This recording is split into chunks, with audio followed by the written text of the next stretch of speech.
bienvenue dans Choose Social TV, l'émission de Choose My Company, qui met en lumière les personnes, les points de vue et les organisations qui ont décidé que l'individu serait au centre de leur projet.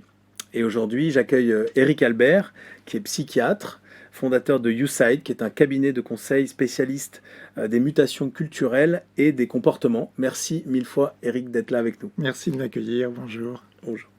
Alors ma première question, c'est qu'est-ce que ce passage à l'hybride, cette crise sanitaire évidemment, a modifié dans les comportements des salariés, des leaders, des managers que vous observez?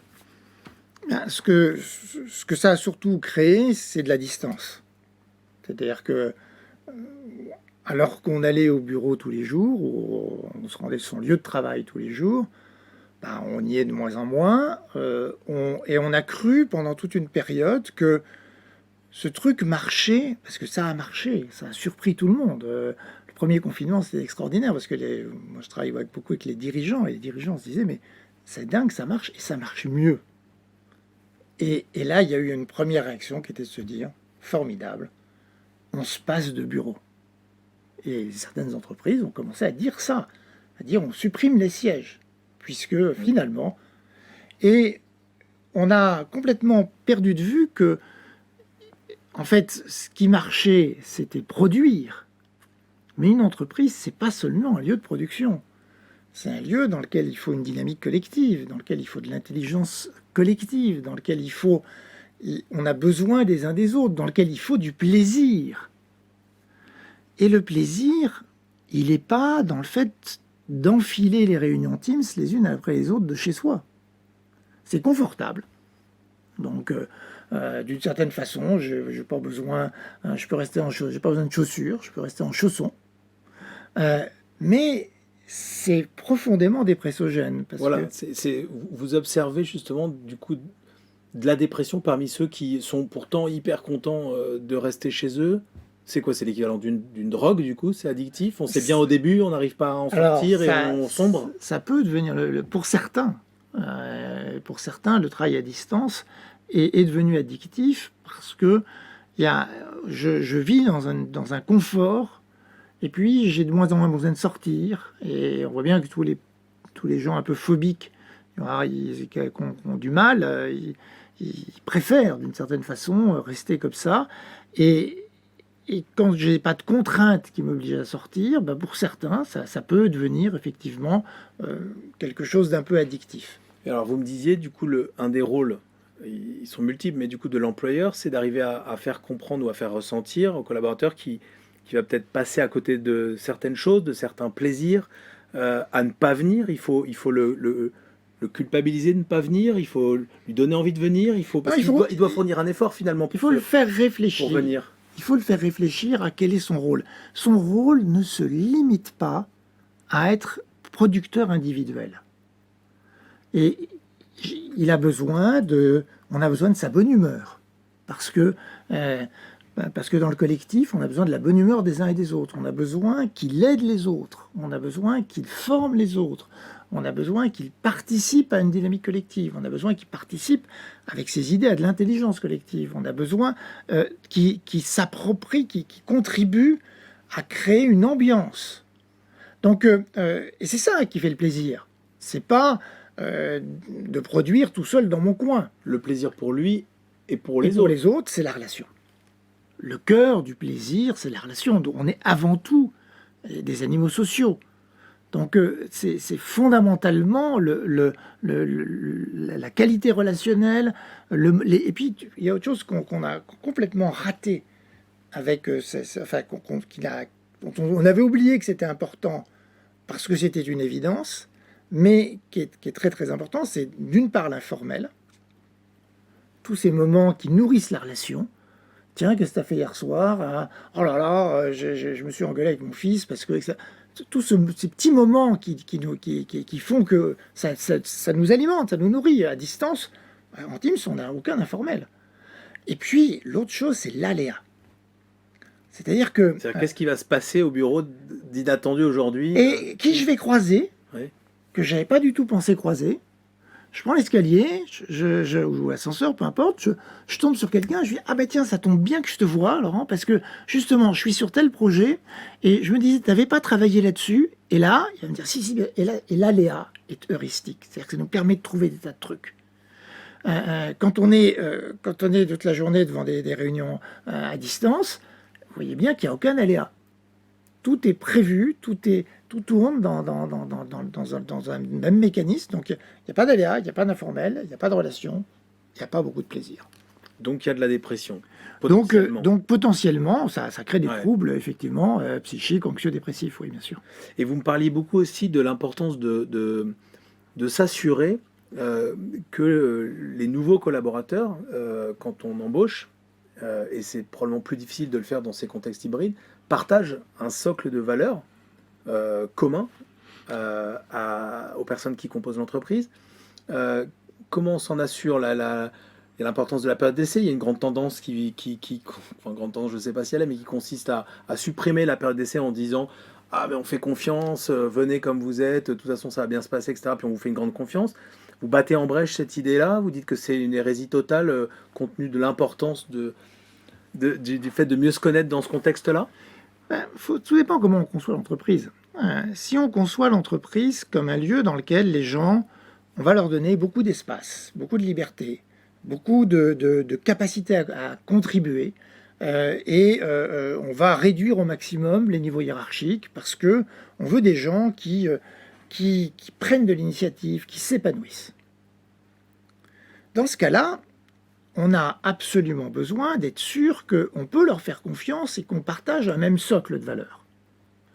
Et évidemment, dans la période, dans l'entretien d'embauche, si la personne est un peu futée, elle a regardé les valeurs et dit ah, c'est tout à fait ça, moi je fais tout comme ça. Mais on sait bien qu'entre ce qu'on dit et ce qu'on fait, il y a parfois des décalages. On se ment dans les entretiens d'embauche.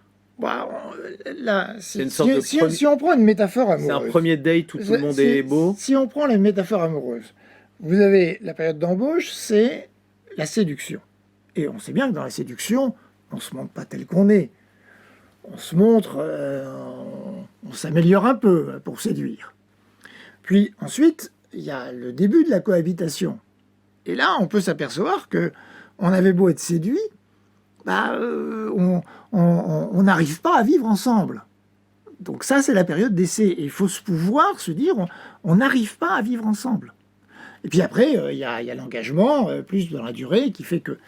Et donc, cette période d'essai, c'est cette période dans laquelle on vérifie on peut vraiment vivre ensemble. Est-ce qu'on est vraiment sur la même hiérarchie des choses? Est-ce que vraiment on peut faire confiance à cette personne? Est-ce que on va pouvoir lui laisser toute la liberté qu'on donne aux autres? J'ai besoin de le vérifier. C'est bien d'avoir confiance a priori, donc on a confiance a priori, mais on vérifie qu'il n'y a pas abus de confiance.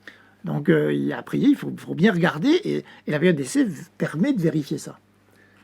Est-ce que c'est compatible ou pas avec l'idée d'accepter des personnes aux sensibilités diverses, aux valeurs différentes? Est-ce que si l'objectif c'est de s'assurer qu'on partage tous bien les mêmes valeurs avant de continuer le chemin, est-ce qu'on va pouvoir continuer à s'enrichir de cette diversité? Avoir un socle de valeurs communs, par exemple collaborer, par exemple avoir une solidarité entre nous, par exemple une certaine exigence sur la qualité du travail rendu. Enfin, on peut avoir toute une série de types de valeurs. C'est absolument pas incompatible avec la diversité. Je peux l'avoir dans toute origine sociale, tout évidemment culture quelle qu'elle soit, et au contraire, ça me permet d'avoir un socle de confiance commun. Après, avec ces valeurs-là, je peux avoir des opinions très très variées, j'espère que je vais avoir des visions des choses extrêmement différentes. Donc, moi je ne pense pas du tout qu'avoir un socle de valeurs commun va en compte de la diversité. Je pense que vous avez des gens exigeants pour eux-mêmes partout dans le monde. Vous avez des gens honnêtes partout dans le monde. Et quel que soit l'endroit d'où ils viennent, etc. Donc, moi, ça ne me paraît pas aller à l'encontre de la diversité. Et vous me parliez aussi de cette idée d'entraide et l'importance, notamment lorsque les collaborateurs commencent à être de plus en plus à distance, l'importance de s'entraider. Comment ça se manifeste? Comment vous l'observez alors que les personnes sont de plus en plus éparpillées? Les gens sont de plus en plus seuls, ils font plus d'erreurs. Comment on peut arriver à maintenir cette dynamique-là qui est, si j'ai bien compris, il y a deux contributions au lien. Il y a la dynamique de la création du lien et puis le soutien, l'entraide. Oui, ce qu'on appelle, nous, ce qu'on appelle le soutien social, hein, qui est le premier élément de régulateur du stress au travail. C'est-à-dire que, qu'est-ce que c'est que le soutien social? C'est avoir quelqu'un à qui je peux parler des facteurs de stress qui me tombent dessus. Par exemple, je viens de recevoir un mail d'un client extrêmement agressif et qui menace de rompre le contrat. Je suis un peu bouleversé par ce truc-là et je ne sais vraiment pas quoi faire. Et j'ai mon collègue qui est juste là, qui voit la tête que je fais et qui me dit ça n'a pas l'air d'aller. Et là, ça c'est incroyablement précieux. Et c'est un des sujets qu'on a à distance, c'est que personne ne voit ma tête à distance quand je travaille seul, j'entends bien. Et même quand je suis d'ailleurs en réunion, j'ai des tout petits timbres, et personne ne peut vraiment percevoir que je suis perturbé. Et donc, c'est pour ça que un des sujets aussi qu'on a par rapport à ce travail à distance, c'est comment est-ce qu'on maintient ce lien entre les individus, de ce soutien mutuel qui peut être horizontal, qui est très souvent horizontal d'ailleurs, mais qui peut être aussi vertical, à la fois le manager qui aide ses collaborateurs et parfois même les collaborateurs qui aident le manager.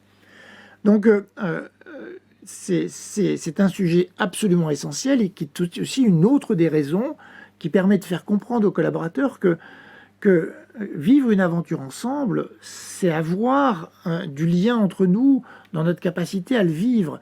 Et c'est pas seulement des individus qui se multiplient chacun dans leur petit coin, qui font leurs petites affaires, et l'ensemble faisant un travail commun. Ça ne marche pas comme ça. On a besoin les uns des autres. Donc que ce soit les dirigeants, que ce soit les managers ou les collaborateurs, chacun a une responsabilité dans la création et du renforcement de ce lien. Ah ben, tout le monde a une responsabilité forte dans le renforcement de ce lien. Et vous iriez jusqu'à recommander à un patron, un DRH, d'évaluer en quelque sorte aussi la contribution d'un collaborateur sur la création et le renforcement de ce lien-là, de le mettre dans les descriptions de poste, dans les critères d'évaluation.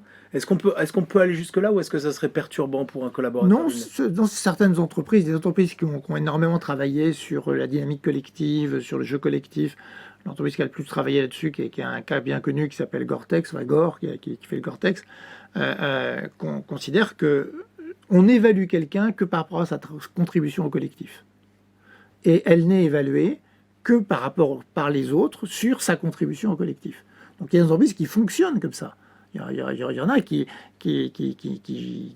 effectivement ont mis ça en œuvre. Donc après, toujours pareil, ça dépend de quelle est la culture de l'entreprise, d'où on part, qu'est-ce qu'on veut faire, comment on l'emmène, comment les gens le comprennent, Mais il ne s'agit pas non plus d'obliger, il s'agit de donner envie, il s'agit de faire comprendre, il s'agit et quand les gens l'ont compris et qu'ils sont dans ce type d'ambiance, mais ils ne veulent plus jamais en sortir. Ils sont incroyablement liés à l'entreprise parce qu'ils se rendent compte à quel point c'est précieux. Ben merci beaucoup. Merci Eric. Merci mille fois d'être venu. Avec plaisir. Au revoir. Au revoir.